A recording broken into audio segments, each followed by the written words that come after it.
Om Sai Ram, Chapter 36, Shri Sai Nathaya Namaha. Wonderful stories of two Goa gentlemen, Mrs. Aurangabadkar. This chapter relates the wonderful stories of two gentlemen from Goa and Mrs. Aurangabadkar of Sholapur. Two gentlemen. Once two gentlemen came from Goa for taking darshan of Sai Baba and prostrated themselves before him.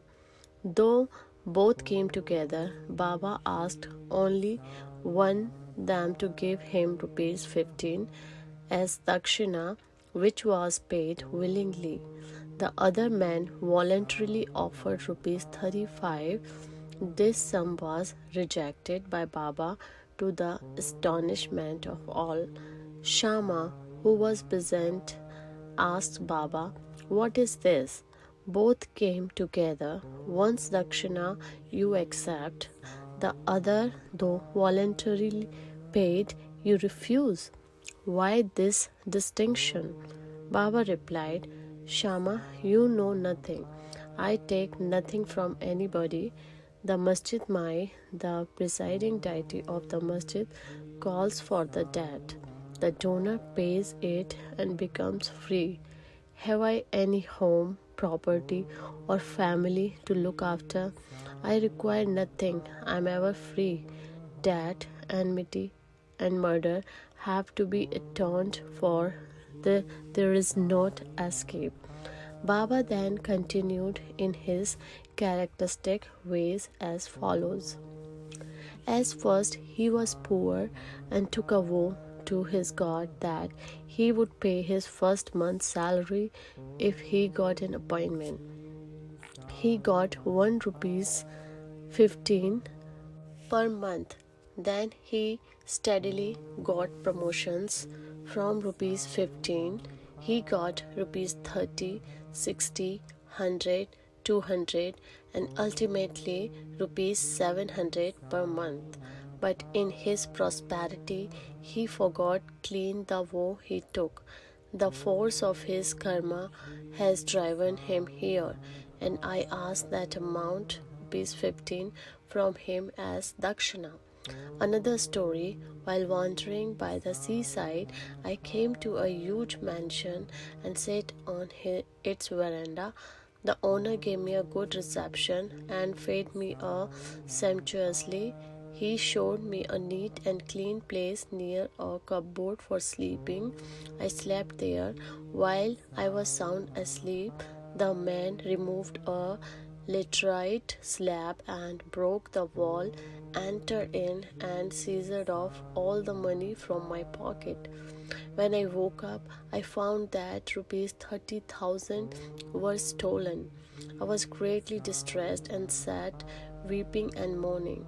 The money was in currency notes, and I thought that Brahmin had stolen it. I lost all interest in food and drink and sat for a fortnight on the veranda, bemoaning my loss. After the fortnight was over, a passing fakir saw me crying and made inquiries regarding the cause of my sorrow. I told him everything. He said, "If you act according to my bidding, you will recover your money. Go to a fakir. I shall give his whereabouts. Surrender yourself to him. He will get back your money. In the meanwhile, give up your favorite food till you recover your money." I followed the fakir's advice and got my money. Then I left the Wada and went to the seashore. There was a steamer, but I could not get into it as it was crowded. There a good-natured peon interceded for me, and I got in luckily. That brought me to another shore, where I caught a train and came to the Masjid Mai. The story finished, and Baba asked Shama to take the guests and arrange for their feeding. Then Shama took them home and fed them. At dinner, Shama and to the guests that Baba's story was rather mysterious, as he had never gone to the seaside, never had any money, never traveled, never lost any money, and never recovered it, and inquired whether they understood it and caught its significance. The guests were deeply moved and were shedding tears. In a choking voice, they said that Baba was omniscient, infinite, the one Parabrahma, without a second. The story he gave out is exactly our story. What he spoke has already taken place in our case. How he knew this is a wonder of wonders. We shall give all the details after the meals. Then, after the meals, while they were chewing betel leaves, the guests began to tell their stories. One of them said, "A hill station on the Ghats is my native place. I went to Goa to earn my living by securing a job. I took a vow to God Datta that if I got any service, I would offer him my first month's salary.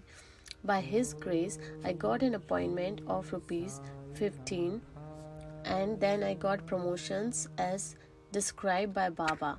I did forget all about my woe. Baba just reminded me of it in this way and recovered rupees 15 from me. It is not dakshina as one may think it to be, but a repayment of an old debt and fulfillment of long forgotten woe." Moral: Baba never, in fact, actually begged any money nor allowed his bhaktas to beg. He regarded money as a danger or bar to spiritual progress and did not allow his bhakta to fall into its clutches. Bhagat Mahalsapati is an instance on this point. He was very poor and could hardly make both ends meet. Baba never allowed him to make any money nor gave him anything from the dakshina amount. Once, a kind and liberal marshman named Hansraj gave a large amount of money to Mahalsapati in Baba's presence, but Baba did not allow him to accept it. Then the second guest began his tale. My Brahmin cook was serving me faithfully for 35 years.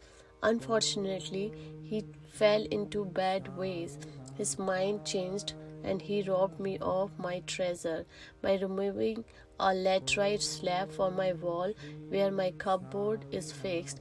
He came in while we were all asleep and carried away all my accumulated wealth, rupees 30,000 in currency notes. I know not how Baba mentioned the exact amount. I sat crying day and night. My inquiries came to nothing. I spent a fortnight in great anxiety. As I sat on the veranda, sad and dejected, a passing fakir noted my condition and inquired of its cause, and I told him all about it. He told me that an Avalia by name Sai lives in Shri, Kopargaon Taluka. Make woe to him and give up any food that you like best, and say to him mentally that I have given up eating that food till I take your darshan. Then I took the vow and gave up eating rice and soyed. Baba, I will eat it after recovering my property and after taking your darshan. 15 days passed after this. The Brahmin, of his own accord, came to me, returned my money, and apologized, saying, I went mad and acted thus. I now place my head on your feet. Please forgive me. Thus everything ended well. The fakir that met me and helped me was not seen again. An intensive desire to see Sai Baba, whom the fakir pointed out to me, arose in my mind.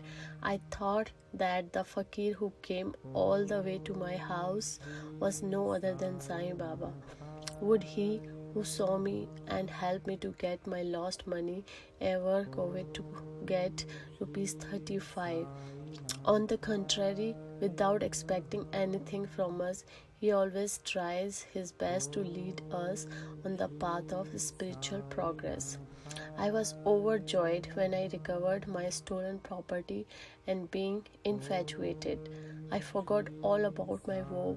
Then, when I was at Koloba, one night I saw Sai Baba in my dream.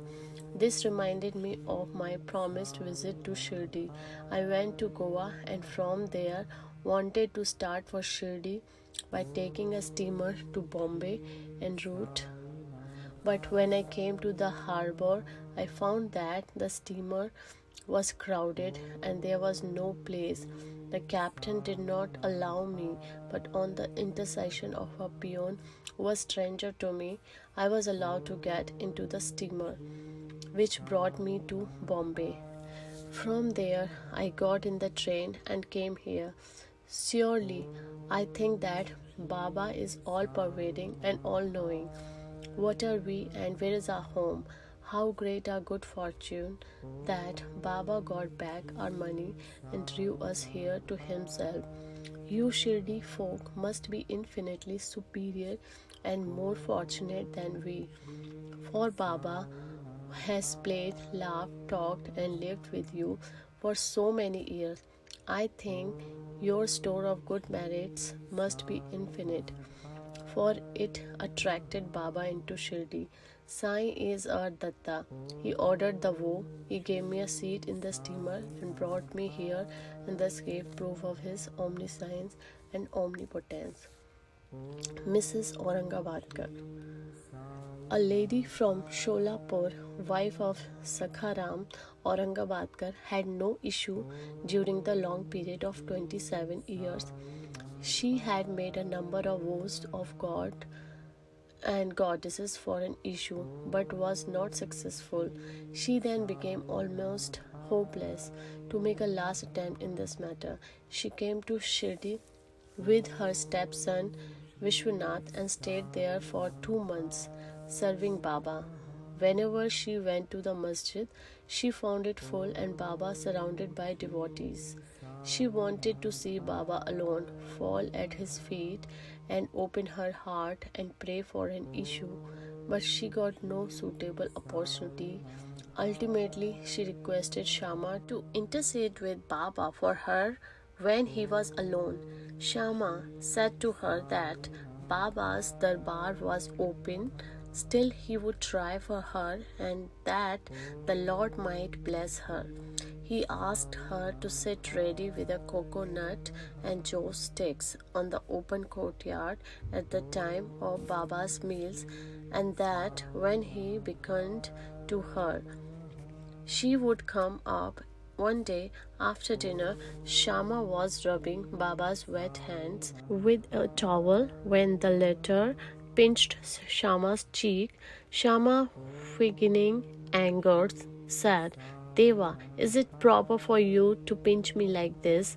We don't want such a mischievous God who pinches us thus. Are we your dependents? Is this the fruit of your intimacy?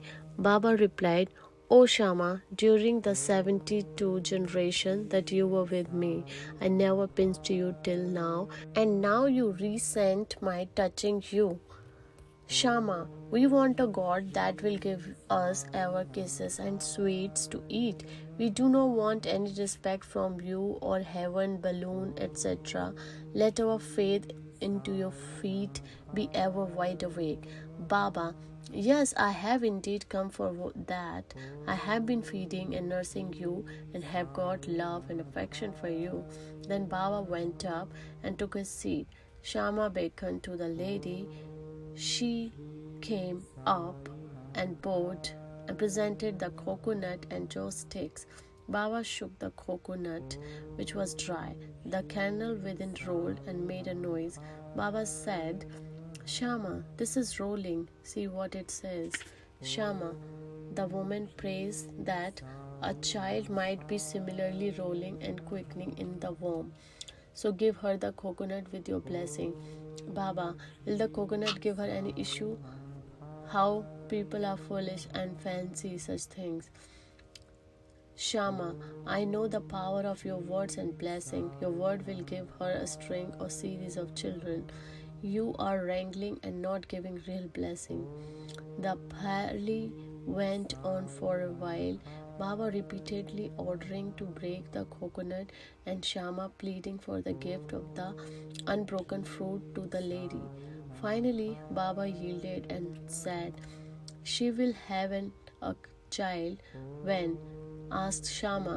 "In 12 months," was the reply. The coconut was therefore broken into two parts. One was eaten by the two, and the other was given to the lady. The Shama turned up to the lady and said, "Dear madam, you are a witness to my words. If I fail in this, I will not call myself Madhav. You will soon realize what I say." She delivered a son in 1 year's time, and the son was brought to Baba in his 5th month. Both husband and wife prostrated themselves before Baba, and the grateful father, Mr. Aurangabadkar, paid a sum of rupees 500, which was spent in constructing a shed for Baba's house, Shyamakarna. Om Namo Shri Sai Nathai Namaha. End of chapter 36. Bow to Shri Sai. Peace be to all. Om Sai Ram.